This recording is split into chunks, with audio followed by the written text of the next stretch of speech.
Hey guys, welcome back to Laurence McKenna on LFC channel, where Liverpool have just won 2-0 away from home. Very late win. Nunez getting both those goals. And as you know, we've been relatively critical of Darwin Nunez on this channel. So we can talk about some of the positives of his performance, but also the positives of using Darwin in exactly that way. And some of the reasons why Liverpool were probably frustrated for the rest of the 90. If you've not already hit the subscribe button, it's down there. There's also a Discord for you to go get involved and have a chat in.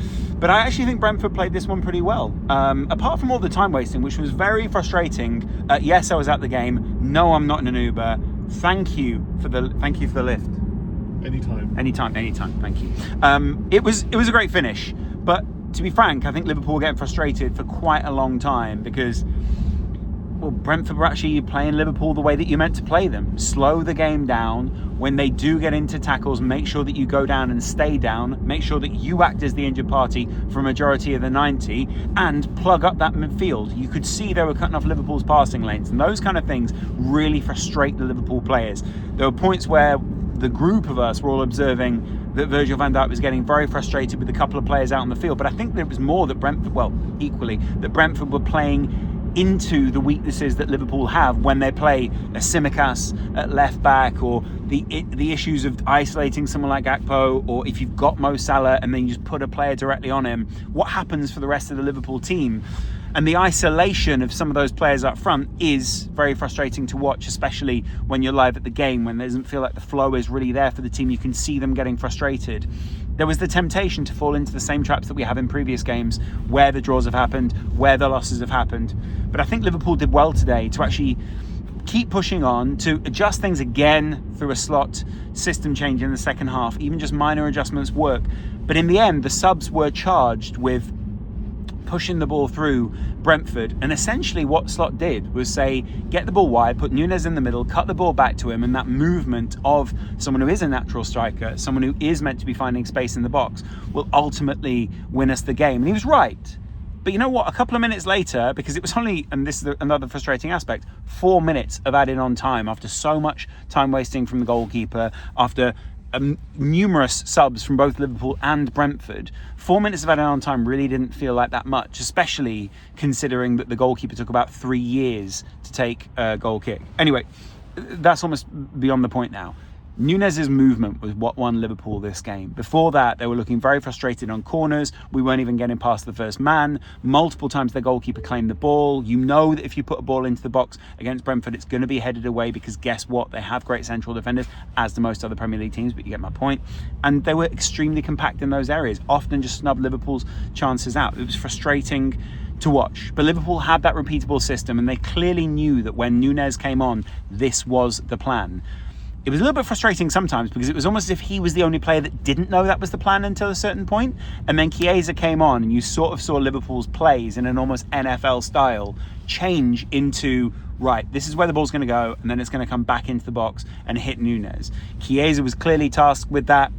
Liverpool don't really have the sub on the right to be able to do that, but you know, Harvey Elliott kind of came in, drifted out sometimes, drifted back in, was looking to swap positions on the right wing, and it began to look, frankly, as if Brentford were going to freeze us out. They were counter-attacking almost every opportunity they got. Now, I was Brentford Stadium is quite flat, so it's difficult to see the perspective. Maybe you had a better view on television, but there were times where it looked as if Liverpool were genuinely in a leg race, where it was like, if we don't win this, then they're direct through on goal. I'm not sure that it would look the same on TV, but either way, I'll just acknowledge we got caught out by a number of balls over the top. That is clearly, at this point, not a brief of Trent Alexander-Arnold or even Andy Robertson or Tsimikas to get back and cover that. It's very similar, actually, to the way that AC Milan played us. In fact, quite a few of those blueprints we used as well. Ball over the top, out into the wide areas, which Canate ate up against AC Milan, and really they only got through once with Pulisic. And then on top of that, we also, a number of times, saw their goalkeeper employ the same tactics outside of the time-wasting tactics to basically play the ball around Liverpool's press. It wasn't really very effective with Diaz. But as soon as Nunez came on, he put himself a little bit further down the field, made it more difficult to pass out. And a couple of times we pressured their goalkeeper into basically knocking the ball out, which is almost exactly what we did against AC Milan. Now I think about it, that's actually a very good comparison. I give myself the credit, but a very good comparison for the way that we played them. Brentford, though, I think deserve a lot of credit. They've done this a number of times this season. There's a weird reason why they're in the second half, of the table. And actually, the frustration, I think, comes for them away from home. So, I think they deserve the credit. Our midfield wasn't actually all that bad today. I think Szoboszlai deserves a lot of credit. You can tell when McAllister isn't on his game, Liverpool end up getting very frustrated, because it's vital that all three of those in that system maximise what it is that they're doing. Gravenberch, I actually think, had a relatively solid match today. There were a couple of times he dropped the shoulder, went past someone, was clearly covering very well in that back line, allowed the fullbacks to get forward. And Szoboszlai, I think we missed his energy in these couple of games that we have lost, and that wasn't broadly acknowledged by other people who were analysing Liverpool's losses or draws. Not that there was a massive drop away, it's actually just that number 10 is so key, or the rotating 8, if you want to call him that, is so key to the way that Liverpool play and the energy that he brings, and where Diaz ends up because Szoboszlai is out there is so key. It's clear to me at this point that we do need another striker, though. Without Jota, who didn't necessarily train with Liverpool this week because, again, there is this fiberglass element to his legs, it's frustrating. We don't have those same options that, frankly, we really need. And I know Nunez scored today. I'll go into that in a second. I'm still advocating that we need another striker. I'm still advocating that without Nunez starting, it cripples his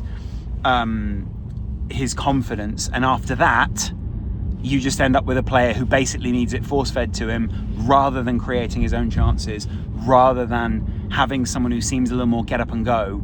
That can be very frustrating to watch. Some people have misinterpreted the criticism, I think, of Nunez in recent times as, oh, he's no good in general, so he has to go. The guy's still a striker. The guy still clearly has the instincts of someone who's playing in that position. That's not really the point. The point was more the build-up play, and I think we saw that again today. I had my head in my hands, frankly, a couple of times when we saw him get the ball and he's stepping on other people's toes. It's like, you're meant to be 5 feet further down the field, 10 yards further down the field. I've never measured things in yards and feet, so I don't really know why I'm doing that, but the point still stands. You're meant to be further down the field. Liverpool, Chiesa, whoever else it is, are meant to be giving you that service. And when he did get that, it worked. I have to admit, both of those are kind of strikers' goals, if that makes sense. And if we had a striker, I don't think it's exclusive that Nunez is the only person who scores those opportunities. But at the same time, I think we have to give him credit, and you hope that that is the beginning of his confidence returning. Historically at Liverpool, that's not really the case, though. We saw that last season where he got a couple of goals under his belt. Ultimately, we didn't finish the season all that strong. I don't know why. Maybe his confidence is quite brittle right now, but fair enough. It's our job to build him up, and boy did the Liverpool fans try and do a good job of building him up today. As soon as he came on, they were chanting. As soon as the opposition were chanting, "You're just a shit Andy Carroll," then they chanted back, and ultimately we used that ironically on them, which I think is fair enough. Both of his finishes were great, but you can see what it meant to him, and you can see what it meant to the rest of the team to score. There was this resignation, it felt at times, as if Liverpool were not going to score today, that when Nunez came on, you can tell there is like this, okay, where is our focal point? Where is it that the striker, what is our build-up pattern? It's not as if Slot hasn't briefed them on this. It's just that I'm not 100% sure that they have absolute confidence in getting the ball out there and they're in the back of the net as soon as the ball comes on the field, and that happens. When the ball's out of play, they all seem to know what the position is. But when the ball is in play, people are stepping on each other's toes, all these kind of things. Someone made a really great point in actually the Sky Sports comments that was on the other day. We still aren't 100% Slot at this point. It's not that they have to have a cull and get rid of everyone. It's just that I think that there are some key link players that he's found in the squad, in the Gravenberches and the McAllisters and the Virgil van Dijks and even Trent, who's wanders around in that style. But I still think that when the ball gets up front, unless each of the guys can kind of do their signature move and hook up in the way that they want to, it sometimes get a little bit stilted. It sometimes get a little bit frustrated. I don't think that therefore the floodgates are going to open for the rest of the season, but it seems very clear to me right now that there is a confident element to this side which goes like this. Before we score our first goal, how are we going to score the first goal? Are we going to score the first goal? Are they going to score and we're going to have to come back? There are these big question marks that seem to sit over this Liverpool team at the moment, but as soon as that first goal is scored, it seems as if they score 5, 6 more. It's just, if you do that too late, if you leave it too long, if those 4 minutes have elapsed by that point, I think Liverpool find themselves in a tricky situation. And I know that is something that they can address. I know it's something that can be flipped on its head. But do we really want that to be for the rest of the season? The control that we exert, sometimes the passive nature of the way that we allow Brentford to attack for us to be able to counter-attack is hard to analyse. It's sometimes very frustrating to watch. But it's the way that Slot's choosing to play this team right now, and so I have to support it. Yes, Nunez saved us today. But frankly, I don't think we should have been in a position where we needed saving. They created some opportunities, but Liverpool equally, there are a couple of times where you're like, just that last ball. Oh, if they hadn't have cut off the passing lane we knew they were going to cut off.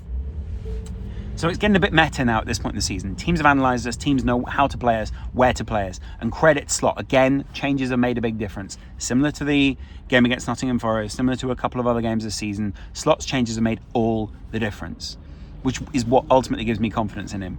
This puts a lot of pressure on Arsenal at the top of the table. They've got this game against Aston Villa now. I'm not saying that they're not going to win it. If anything, those guys are the favourites. They're at home.